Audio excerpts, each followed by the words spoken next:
Sir एक बात बताऊं, चालाकी से और दिमाग से कुछ होना होता तो सर चौसर का खेल जो है ना वो दुर्योधन ने जीता था और पूरी जिंदगी चालाकी की थी।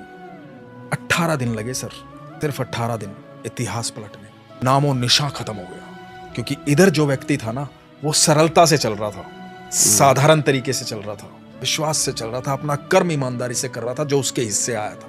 वो अर्जुन था सर, वो इतना अच्छा इंसान था सर। आप देखो भगवान ने बहुत कुछ सिखाया सर। आप देखो मैं हर चीज को जोड़ के देखता हूँ। वो 125 साल जो ठाकुर जी रहे हैं ना धरती पर, वो 125 साल बहुत महत्वपूर्ण है सर।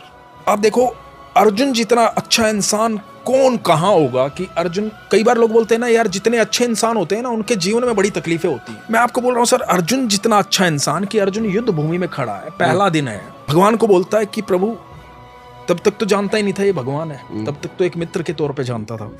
बोला कि माधव मध्य में ले चलो।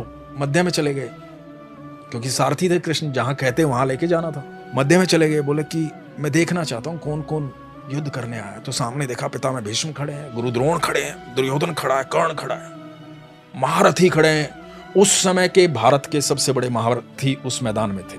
जहाँ कहा जाता है कि अर्जुन ने एक बार ये कहा था कि सब मेरे खिलाफ हैं प्रभु माधव, और ठाकुर ने कहा था पर मैं तुम्हारे साथ हूँ पार्थ।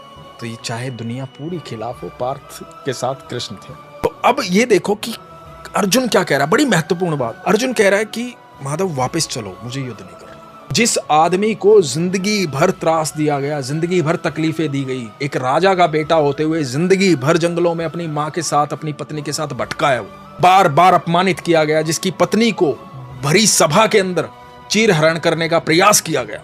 ये वो लोग सामने खड़े हैं जिन्होंने इतना पाप किया है, पूरी जिंदगी नरक बना के रखी है अर्जुन की। उनके प्रति भी अर्जुन क्या कहता है कि प्रभु मुझे युद्ध नहीं करना, ये अपने हैं।